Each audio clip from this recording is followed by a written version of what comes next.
Hi, everybody. Welcome to my trunk show here at Fibre Love Affair. I hope everyone's having a fantastic long weekend. Thank you so much to Eureka and everybody else who's organized this event. It's been, every time I've done it, it's been good and wonderful, and you have just the best attendees because everyone's so like, it feels like, I think Yuriko at the pajama party, you said it feels like family when we're at the Fibre Love Affair, and that's really true. I feel like every time we get such good engagement and stuff, and I love it. So I'm really excited to be here. I hope you are too, and that it's sunny where you are. So I will dive right in. My name is Marisa. I am the owner and dyer and yarn curator and fiber felter and whatever else person over here at Pretty Little Yarns. And we are a small online yarn shop in Ontario. And yeah, let me show you what I've got. So you'll see me kind of bouncing back and forth, looking around. It's just because my techie husband has set me up with lots of screens. So now I have to look over here and do things like this. So,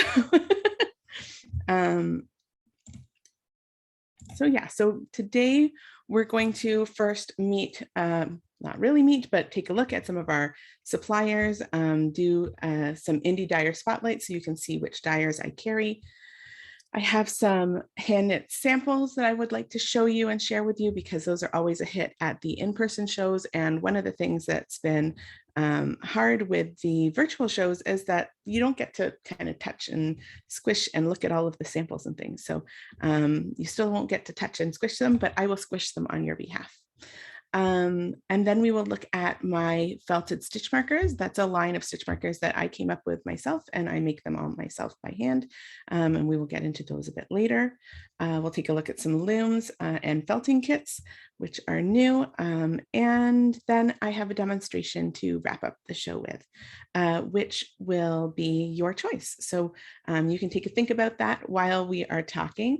It will be between either a felted stitch marker or a demonstration of how to use one of our little looms. And you can think about which one you'd like. Although somebody on Friday night at the party mentioned gnomes. So I wonder if that's going to be what we're going to do, is felt a gnome stitch marker. So, all right, moving onwards.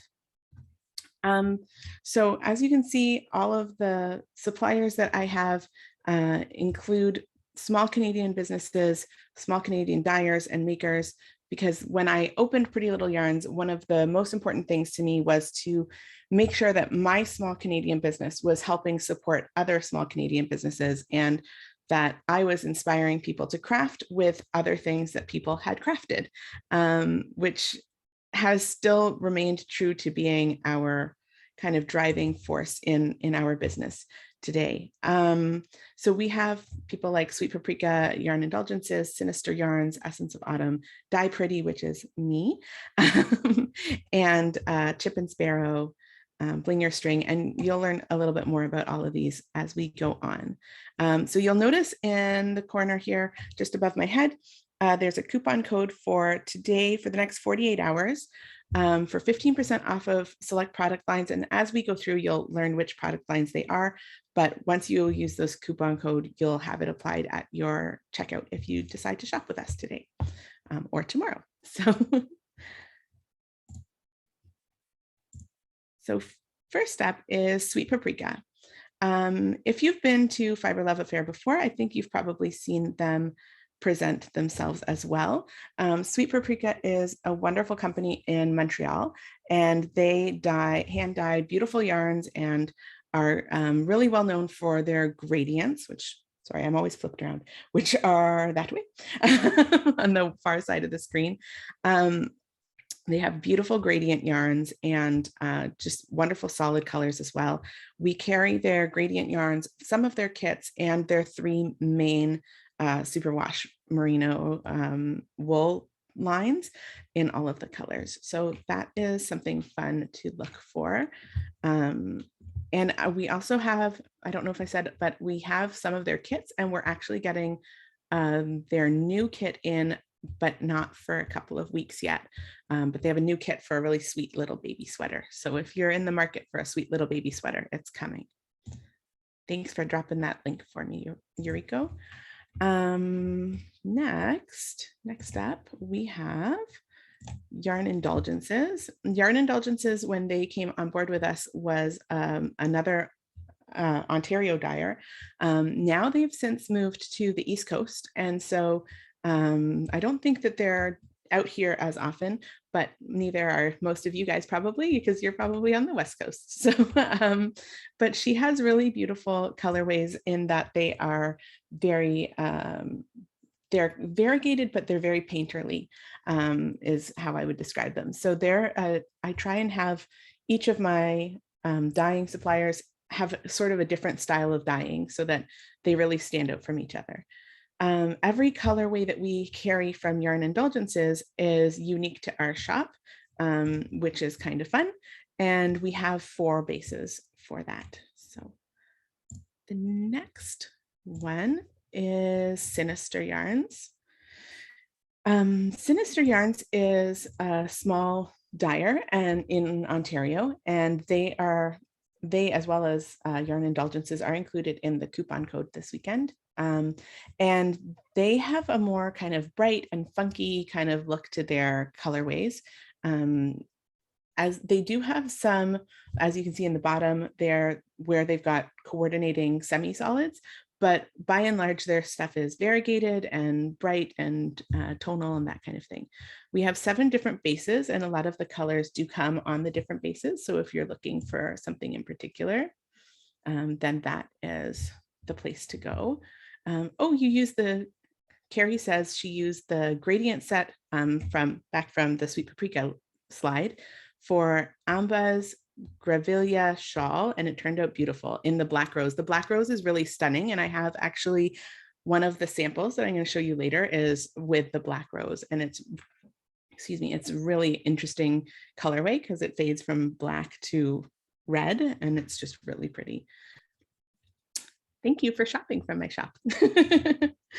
So yes, so for Sinister, we have all of those 7 different bases and the funky colors. I do have some of them here with me. So if at any point you want to see anything, I can pull it out, but I'm going to kind of go through everything first. But if you drop something in the chat, I will see it. Next up, I have Essence of Autumn. And Essence of Autumn is another Ontario dyer, and she has very rich, sophisticated colorways. They have lots of different colors in them, but somehow just read not as like loud as sometimes when you see variegated yarns, they can feel really loud and that sort of thing. I find her colors just are very subtle in their overall look, but the colors individually are very punchy. I don't know if that makes sense to anybody else, but when you look at the colors on their own, they're very like bright and exciting, but the way she puts them together makes them kind of hang in a more sophisticated way, which is very, very interesting. We carry 4 of her bases, and there's one is sparkly. It's got some little stellina in it. There's 2 different socks. One has cashmere and one doesn't. And then the Pasture Sport is a BFL untreated. So it's very different from other things in our shop. So I recommend taking a look at those. Next up is me. This is my line of dyed yarn. It's called Dye Pretty. It is on sale with the coupon code. We have 4 different bases. And right now I have it set up on my website that you can either, if you're in a rush, you can order ready to ship so that you can get exactly what you want shipped out as quickly as possible. Based on whatever inventory there is available. But if you want a greater quantity, or if the quantity or the color that you want is out of stock in the dyed to order, in the ready to ship, you can always go to the dyed to order listing and get the same colorways there. We also have some limited edition colors and things like that on there that you can look for. My main collection of colors right now is inspired by different crystals. So red jasper and phantom amethyst and rose quartz. All of these kinds of things inspire a lot of the colors that you're going to see in my core collection right now. But that is going to probably change as the year progresses, because I'd like to either expand on that, but I have a couple of ideas for new collections entirely. So stay tuned for that. We also have Fibre. Now this I'm going to pull out and show you because it is new to my shop. So I want to show you because I know I haven't shown anybody yet. So I'm just going to like untangle all these braids. This is a colorway that I have just finished. This is the rose quartz, and that's in a BFL and silk, untreated BFL and silk. We also have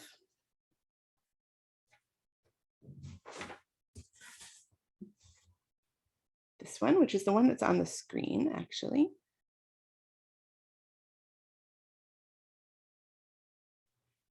And then there are two more. Excuse me just a second. So this one, of course, they're all going to unravel on me.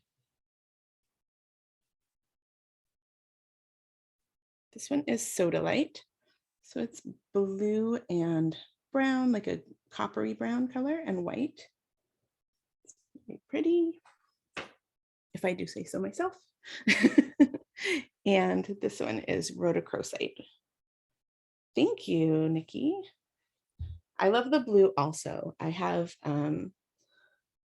it's like the only one of my colors so far that I've bought from myself, and it's in my stash. So, but yeah, this is the rhodochrosite, which is like a deeper pink than and they would go together really well, actually, than the rose quartz. So you could ply those together, have all kinds of fun with that. So yeah, I just wanted to show that off because it is something new and exciting. And yeah, so moving onwards, I'm going to show our samples. So put me up like this so you can see me nice and big. And then pull out some of our samples. So I think that all of my samples today are sweet paprika. So this one was probably my most popular sample at the very few shows that I did in person last year. I don't know if you can, I think you can see it, but I'll bring it up closer. It has drop stitches on the two kind of wings of the shawl. And then in the middle, it has kind of a textured, sort of cable-y kind of thing happening. And it's really snuggly and warm because it's knit in a worsted weight. This one in particular is Andante from Sweet Paprika in the kelp colorway. And the pattern is called Dunst by Jana Huck. So that is our first one. If you have any questions about them while I'm bringing them out, you can feel free to let me know. This one is also Andante, but it's the crushed chili colorway. And this is the Hipster Shawl from Joji Locatelli. And you can see this one has been loved a little bit more than the other one because it's been worn a little bit more. But you can see that the yarn holds up really, really well. So, it's very snuggly again. I love knitting with worsted because it goes quickly. I've been, I think, knitting a tank top out of fingering weight for like the whole pandemic because there's only so much ribbing you can do in fingering weight before you kind of cross your eyes and give up.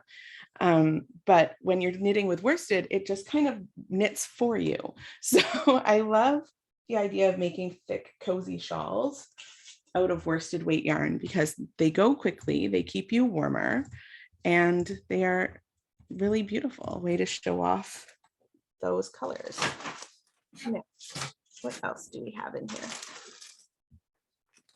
So we were talking before about the Crescendo gradient sets. So the Crescendo gradient sets are 6 mini skeins of fingering weight yarn, and they come in, my goodness, I think I have 17 different colors of them right now. I could be wrong, but it's a lot. And some of them, if you're really ambitious, you can, and you can ask me which ones do this if you want, DM me or email me. You can put them together and they would turn into a 12 skein set. So if you have a bigger project, but this project is using the black rose and the grayscale. So 2 sets of Crescendo. I'm going to kind of do, so it starts at this end, and then it's pairing that with the Messa di Voce, which is the fingering in graphite. So that's the kind of lacy bits in the middle. So I'm going to just kind of do this. Am I holding it backwards, Steve? I am. So it's hard to show all of it because it's so big. It is beautiful in person and so drapey. It has like a center cross to it. And then it goes into the grays.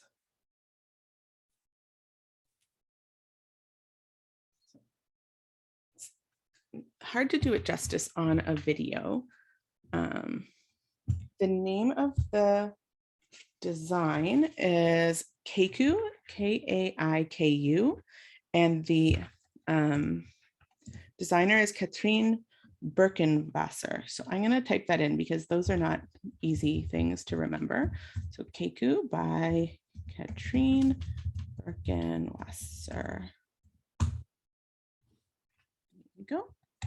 And I'm just going to toggle my video back to my PowerPoint because if you can see, oh, you're welcome. If you can see right beside me, it's the same shawl, just photographed nicely with light. So that's always a big hit to see in person because, like I said, it's because it's so long, it's hard to really appreciate kind of all that it achieves.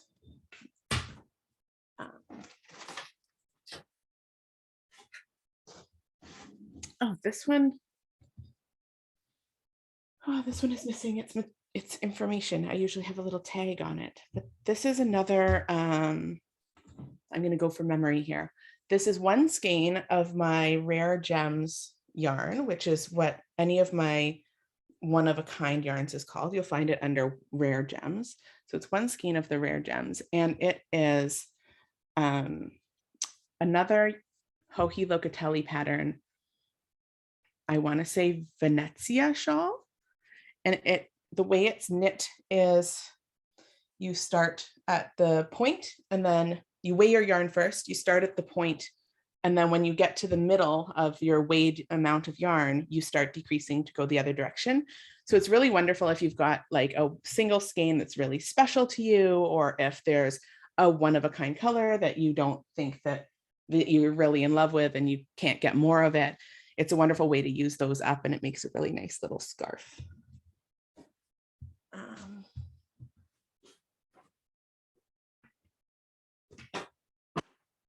We do have more. Just trying to find it all.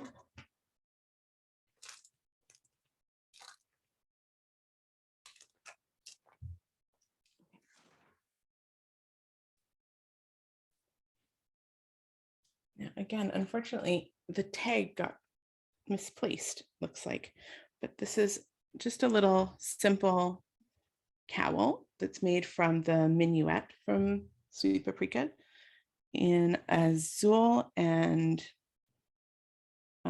chimney smoke.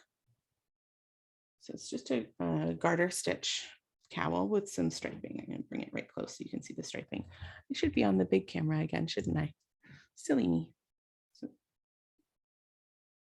that gives you an idea of that.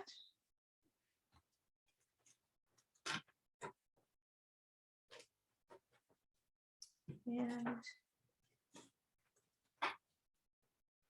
that's it for our samples for right now. Someone is chatting. Oh, thank you. Thanks, here you go. Yeah, so that sums up all our samples for today. Pardon the crackling. And next up is our felted stitch markers. So I am going to do this. So our felted stitch markers are, again, they're made by me, and I'm just going to grab them so I can be ready to show you in a moment. We have a whole lineup of different things, and then I do some one-of-a-kind ones for special occasions. So the little fox that you can see and the little coffee cup, those were for our December surprise boxes, which included yarn and stitch marker bracelet and chocolates, if I remember correctly. All of the stitch marker sets have the option to upgrade to get a bangle with it. They come, if you don't upgrade, they come with 4 little ring stitch markers, and then the main one is on like a progress keeper style lobster clasp. My favorite thing about them, and the reason why I continue to make them, aside from the fact that I really love making them, is that they don't weigh down your knitting or your crochet work. So I know that when you're crocheting, often it'll tell you to mark your rounds or count your rows by clipping on a progress keeper. And if you're making a hat and those are all going down one side, by the time you've done 10 rounds, you've got quite a lot of weight on there. And of course, you can switch to counting by 5s or whatever at a certain point, but I'm kind of a paranoid counter, and so I clip something to every one, and it's just so much fun to put these on there, and they don't weigh down your knitting, because the only thing that adds any weight whatsoever to the actual little charm is the hardware. The charm itself weighs nothing. It's just a little bit of fluff, really. The other thing that is important to know if you've never seen them in person, because I don't think that, oh, sorry, they're so clattery. I don't think that it's immediately obvious when you are looking at them, is that they are felted within an inch of their life. They are very firm. So this is my gourd. I'm squishing it. It does not squish.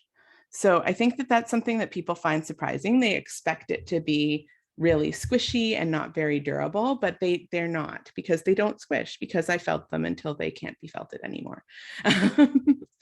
It makes for a lot longer of a process for me, but I think that it's really important to do that so that it doesn't kind of come apart on you or come out or anything like that. The only time I ever leave it a little less felted is like what you would see in the coffee cup, where I wanted it to look like whipped cream. And then, so that was a little bit fluffier because it was supposed to be fluffier. But by and large, they're super firm. Don't worry, your gnomes are coming. I don't have any felted on hand to show you, but I have a picture later on that I switched out just for you when we had that conversation at the party. So I'll show a few of the ones that I do have on hand. Anything that I've ever felted, I have on my site as a made to order. And if I have it in stock, then it's in stock. But I'm working on getting all of my made to order items in stock right now. So this guy, I don't know how many people are video gamers, but one of the ways that we got our 2 kids through this pandemic is to start playing video games with them. And one of the games we played is this game called Among Us. And this is a little Among Us guy. He's a little spaceman, and the object of the game is to be a murderer, basically, which is like not great for me to teach my kids about, but it's to be it's like a murder mystery. You have to be the murderer and you have to hide it, and then everyone has to guess it's you. So that's my little Among Us guy. He comes in multiple colors because in the game you get to be multiple colors. Here's a little bat. It's from our Halloween collection. We have a whole series of macaron. So those are the chocolate and the vanilla flavor. which is funny. When I first listed that on my site, my husband was helping me, and he was like trying to figure out which one. He was adding the pictures in for me, and he's like, which is raspberry? Why didn't you just put the color? And I'm like, because they're macarons. So that's our squash or gourd. I have a whole line of donuts as well. There's a sprinkle donut. I don't have the sprinkle donut in stock right now, but I would make one up for anybody. And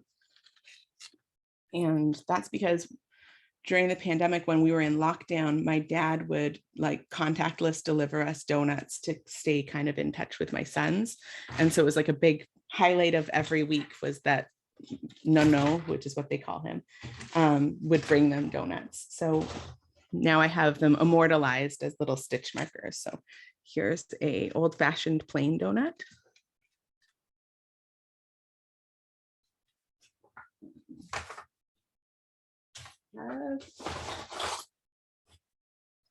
More. Here's a Boston cream donut. We had a jelly-filled donut earlier. There's the chocolate side. Chocolate. And then on the side, I don't know if you can see, but there's cream coming out.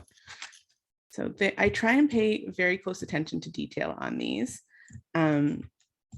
because they're so small. You know, I want to make sure that people are seeing what they should be seeing. They are styled off of Timmy's, of course. How very Canadian of me. And hearts, simple hearts, and pumpkins. So I won't keep going with those, but there's lots that you can see on the site. And then I'm going to kind of quickly go through the last little bit. So we have new to our shop, these little felting kits. So we have 3 different styles, a lamb, a bear, and a bunny. And each little kit is full of things that you need to make your little creation. So it comes with the felting board or felting block, I should say, as well as the felting needles and all the fiber and the instructions and all of the fun things to make your own things. So if seeing all of my felted little stitch markers has you feeling inspired to try it yourself, now I have a way that you can do that. So we've got, like I said, the bunny, the bear, and then I also have the sheep.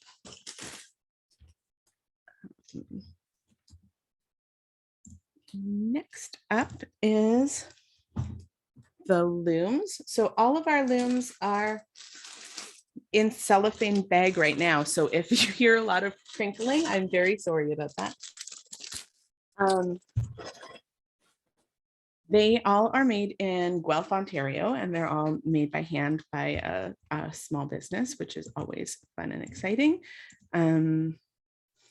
Yes, the bunny is cute.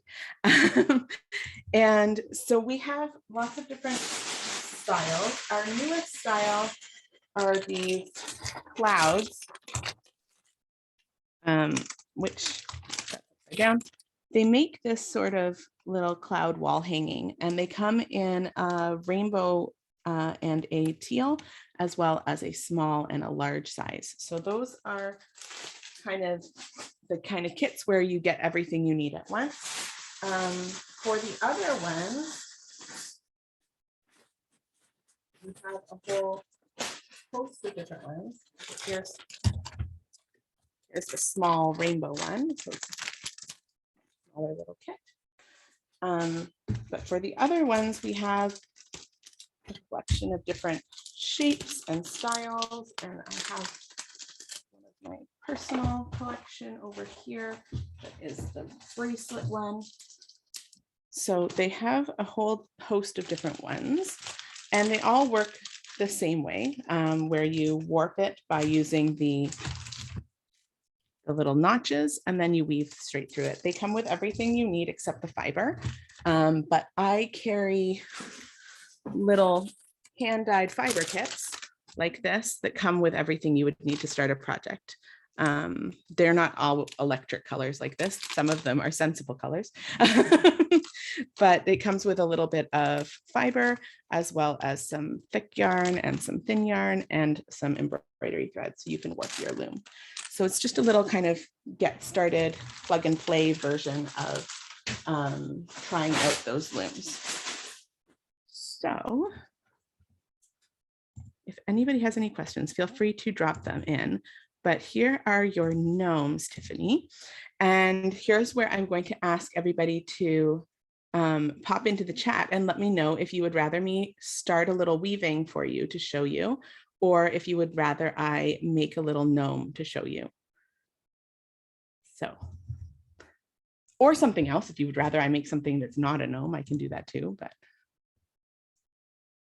oh, look, everybody's asking for gnomes. Oh, one person's asking for weaving. Oh, two people. Okay, wait. Oh my goodness. 1, 2. So 2 for weaving, 3 for weaving. Goodness. I'm losing track.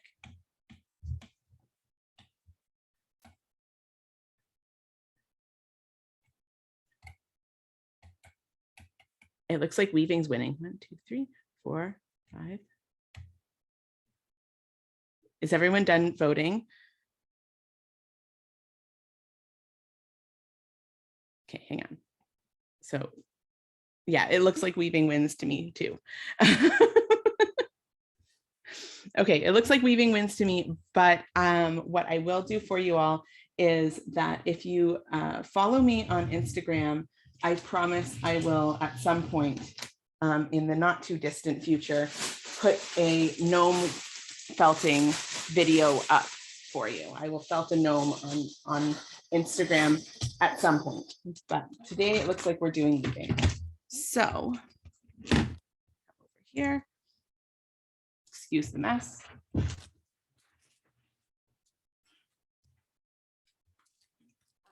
Here we go. So this is something that I've been working on already. I'm not going to work on it right now, but I'm just going to give you kind of an idea of what we're doing. So the way, oh, my Instagram handle is Pretty Little Yarns LTD.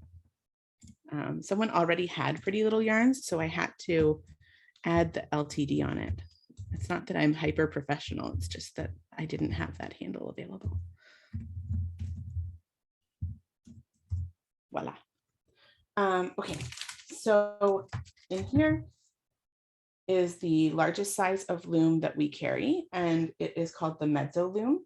And so all of the looms are this like nice plywood, and they're notched. So the way that this is going to work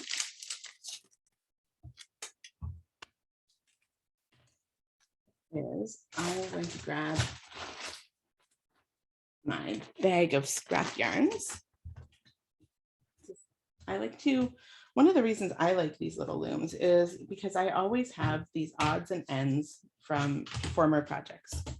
So when I am done with them, I put them in one big Ziploc, and that's where they go to die, basically, because I don't, before I had these little looms, I had nothing to use them for. So I start off with something not stretchy, like cotton, or in this case, embroidery thread. And this is our bracelet loom. And the cool thing about this bracelet loom is you can warp it for the whole thing, and that would make you a bracelet, or you can warp it for just this little thing, which is what I'm going to do, and that'll make you like almost like a necklace or a pendant or a very tiny wall hanging or Christmas ornament or gift wrapping, decoration. Like there's really a lot of uses that you can come up with if you're creative, which I'm sure everybody here is. So to start with, you just tie it over here. And then you would just warp it through these little notches.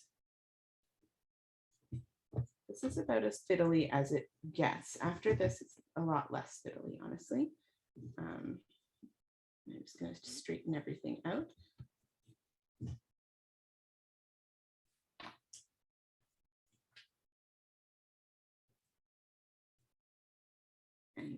you all have, if anyone has any questions as we go about products, about me, about the yarn, about the fiber, about literally anything, you just want to keep me company by chatting, whatever it is, feel free to put them in the chat. My husband, Andrew, is there monitoring it, and he will holler out at me if I'm not noticing it, and I will then be able to answer you. So once you get it all worked up, then you can just tie it back on the pendant. You're going to tie it back to the same spot. On basically all of the other looms, you would tie it back to the spot on the other side of the loom. So just try and maneuver it under the threads. Like I said, this part is, I would say this is the part where I am most ham-handed at it, because it takes a little bit of just delicacy, I guess.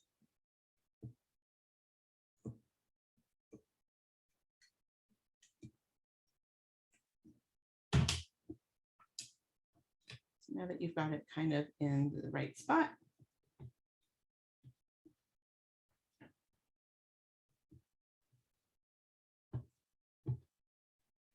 I typically at this point bemoan my big fingers and then tie it in a knot. So every loom comes with one of these little pickup sticks, that's what they call them, and it goes underneath the warp. So I use my needle to kind of help me lift it up, and it's just to hold the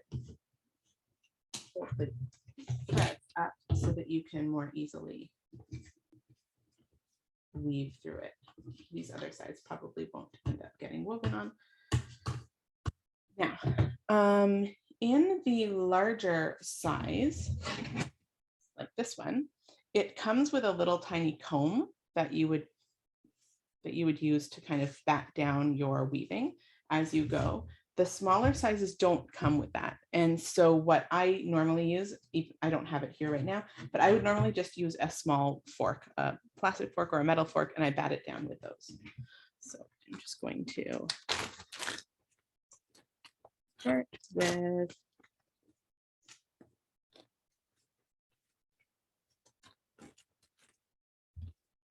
some colors.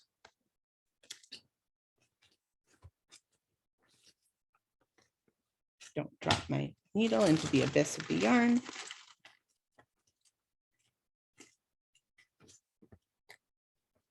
So here I have some threads already, or yarns already cut, which is great because I will use those to make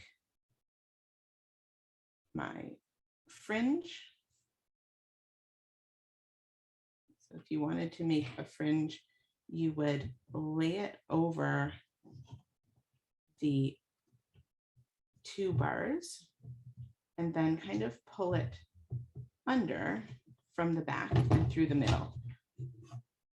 When I do offer online weaving classes where I can spend a little bit more time showing this for everybody so that they can follow along and get it. And I have my own technique of showing things when I'm trying to explain them, where I use much bigger scale of objects so that you can really get a feel for what I'm doing. But yes, so that's how that works.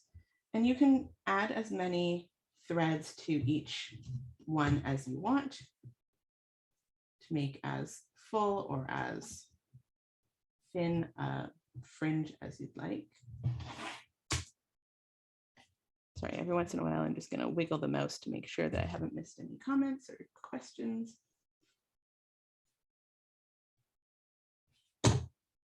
And you can, if you're having any kind of trouble doing this, just thread it right onto your needle, which comes with the kit, and sort of loop it through like that, so that you would end up with it coming down like that, so that you're not kind of using your fingers as much as you are using the tools. This stitch, as it were, is called a raya knot, if I'm not getting that incorrect. And so it's easy to look up if you were starting your own and didn't want to take a class and you just wanted to kind of dive in. That is what that is. And you'll see that it kind of can pull your warps together like that if you pull too tightly like I did, but you can just easily loosen them back up and it's not a big deal. Much like knitting, there's nothing that can be done that can't be undone, you know? It's, I think, one of the best lessons to take from crafting, painting even. My art teacher, when I was in high school, took a look at a painting I had made, and I was so pleased with it, but I was like, it's not quite ready. And she turned to me and said, do you trust me? And I said, yes. And she put a big splotch of the darkest color I've ever seen onto the middle of my painting and then told me to fix it, because what she was trying to get me to do was be bolder with my colors.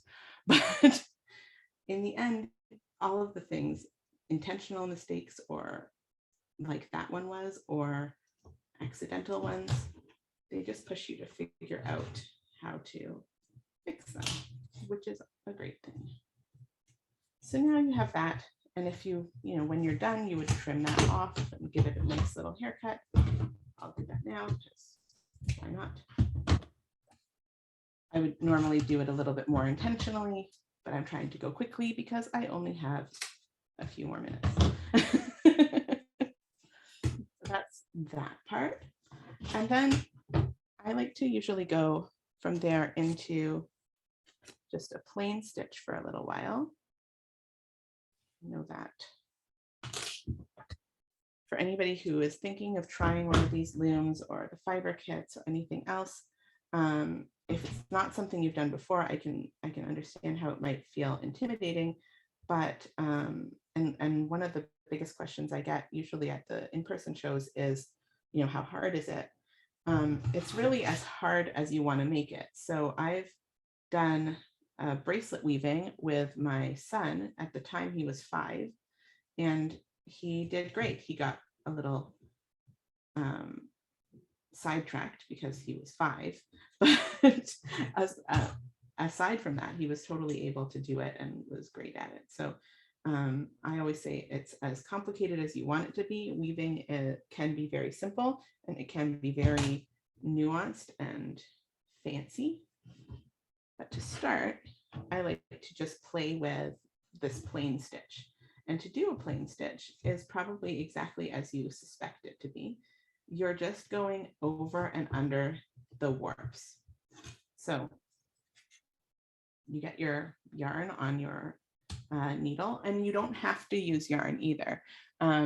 Somebody had suggested going hiking and using natural materials from their hikes to mark the seasons. I think that the maker of the looms suggested that once.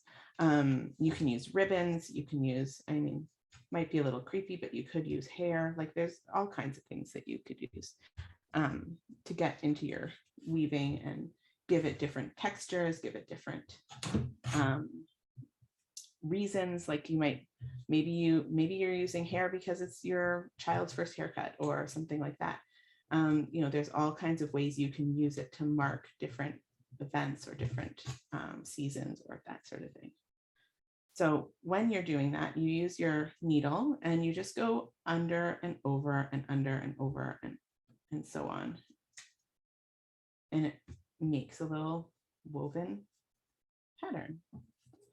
And depending, as you get more advanced, you can use that weaving of the over under to add different elements to it. So you can weave over 2 and under 1, or over 1 and under 2, and all of the different ways you do it is what makes pattern directly in the cloth. you can also, which is kind of fun, so I'm going to start doing this. You can also start to not go all the way across. So if you wanted to make like a curve or you wanted to make an angle, that would be how you would do it. It's kind of almost similar to if you're a knitter, you would do short rows. It's kind of short row version for your weaving. I always feel especially self-conscious doing a weaving presentation with Eureka here, because she's like the master weaver. So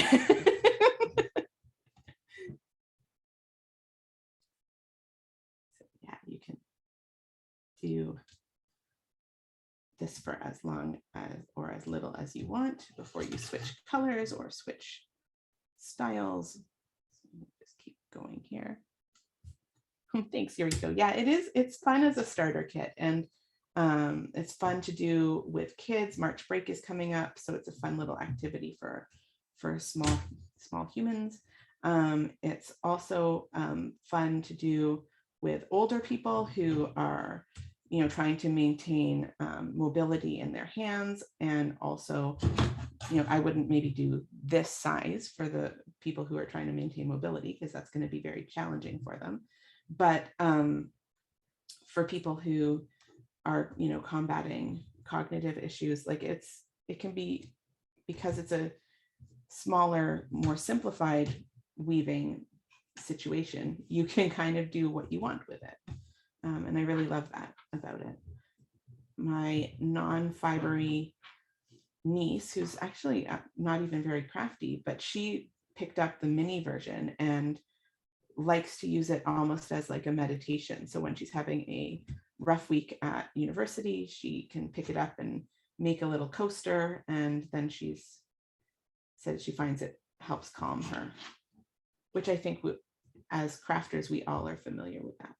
So you can do that for as long as you want. I'm not going to keep going with that color. I'll just bounce over to another color.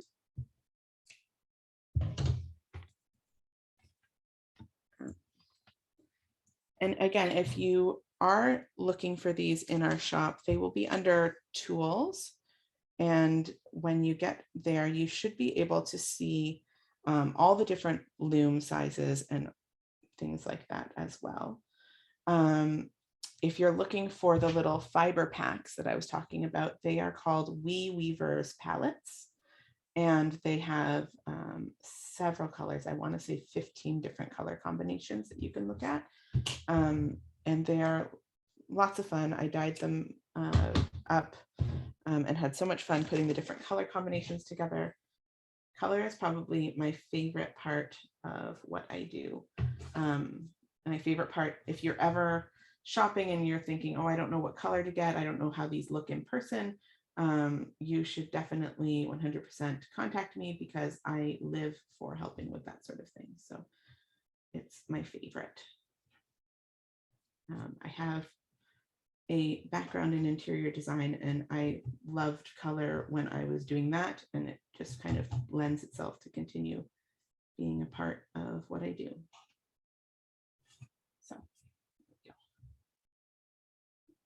So when you're starting in a new color, I didn't this time, but I usually start it in the middle of the weaving, and then it's a little easier to weave in your ends afterwards.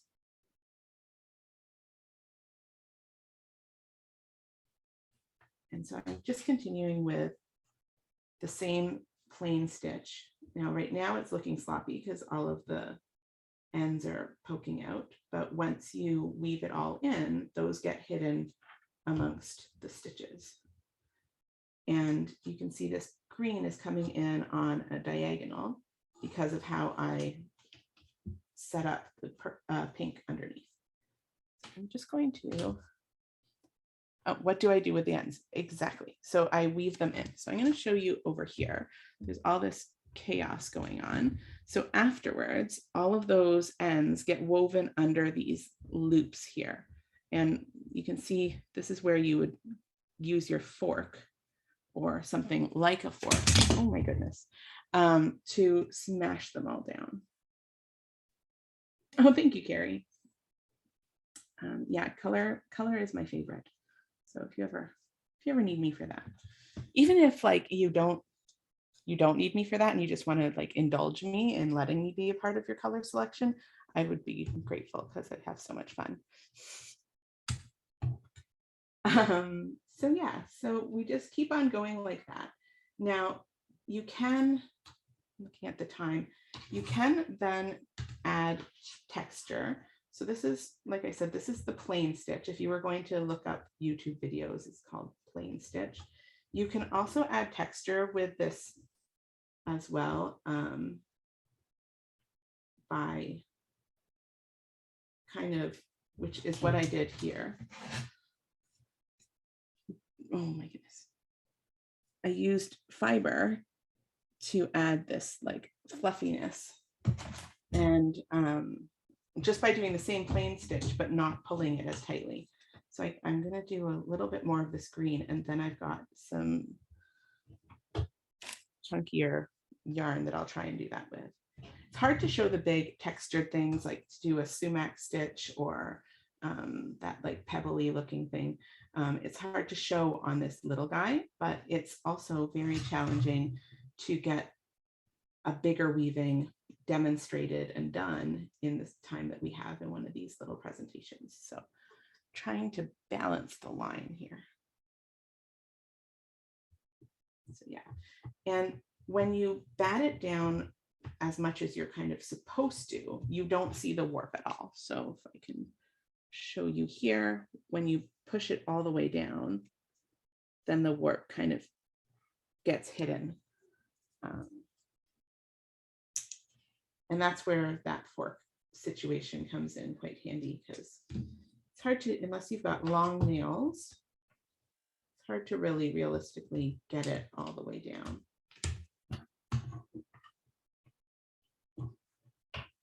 I'm going to cut that there. Then normally I would do something like a sumac stitch, which looks like a braid.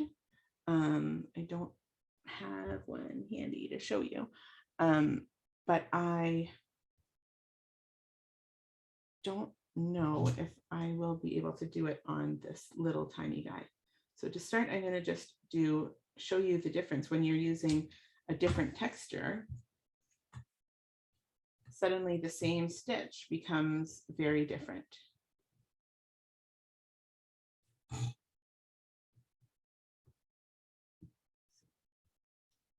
Even though I'm still using the plain stitch, it's going to look very, very different with this yarn. Now, what I was talking about before, I will leave it a little looser with the end there. I can now use my needle. I mean, if I hadn't gone a little bit ahead and pulled it through, you wouldn't even really need to use your needle. But you can pull these up a little bit to make them more bumpy, which is what I did in the bigger weaving that I've got over there.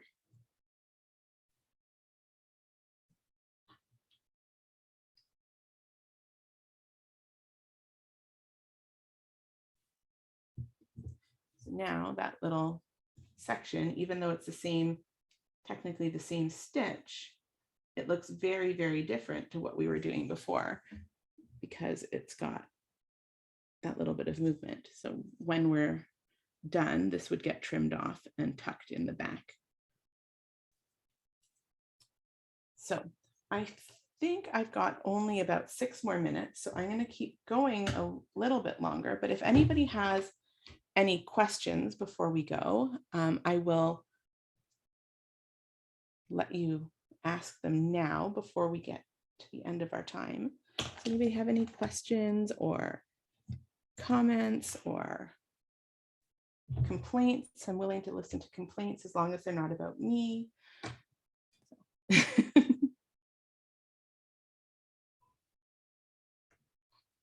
Everyone's very quiet today. It's a long weekend. I don't blame you. You're supposed to be chilling and enjoying.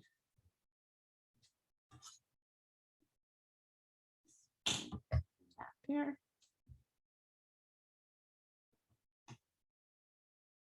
And then when I'm weaving, I always like to put a couple of rows of very plain stitch in between, back with one of the thinner yarns, just to stabilize it.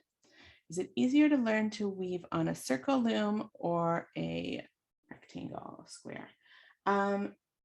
It honestly does not matter, in my opinion, because when you're looking or if you're talking about the circle looms I carry, if you're talking about the circle looms that you might have seen elsewhere that are kind of like an embroidery hoop that has like a X kind of patterning, that's a different kettle of fish altogether. But if you're talking about the circle that I carry, they're very similar, and the only difference is the top and bottom. So when you weave with the circle loom, you're not going to end up with a circle. You're going to end up with a rectangle with a curved top and bottom. And all that is going to be different is that you're going to start weaving a little bit closer to the bottom in the middle of the bottom of the loom on the circle, and the square you're not. I personally prefer the squares and the rectangles, and it has nothing to do with the difficulty. It's about the purpose, because the circles are great for wall hangings or buntings or things of that nature, but you can't seam them together because one side is circular. With the rectangles and the squares, you can weave it, and then if you were someone who is more of a product crafter who likes to have something that's useful at the end. I'm going to set this aside and switch, because I feel like I'm now just talking. If it's something that you want to have that's useful at the end, like a table runner or a set of placemats or a blanket or anything like that, then you're going to want to use the squares or the rectangles, because those are things that you can seam together. That's kind of the way I see it. And in fact, one of the looms I carry, if you're looking for something that's more of a challenge, I would imagine this would be a bit of a more intermediate level. This is a hexagon, and it is, they designed it specifically to give kind of the look of a patchwork quilt and to make like patchwork kind of style blankets. So I hope that answered your question. If it's between the circle and the square or rectangle, I don't think that there's a difference in how difficult it is. I just think that the square or rectangle has more practical purposes. If it's difficulty wise, then I would say that the small square is probably the easiest. And then the one that I was working on, which is the bracelet loom, is probably equally as easy, but it's kind of like when you're learning to knit and someone tells you to do a scarf and the scarf never ends because it's so long. It's the same principle. Unless you're going to do this, like you can do this little one like I did, which is cute and fun and quick, but it's fiddly, and you're going to feel like you're being like really annoyed with it if it's your very first go. And if you're doing something on this and you're like, oh, I'm going to do plain stitch because I don't know what I'm doing, and you're using small yarn because it's a bracelet and you don't want chunky yarn, you're going to get to a point where you're like here and you're wishing you hadn't done that.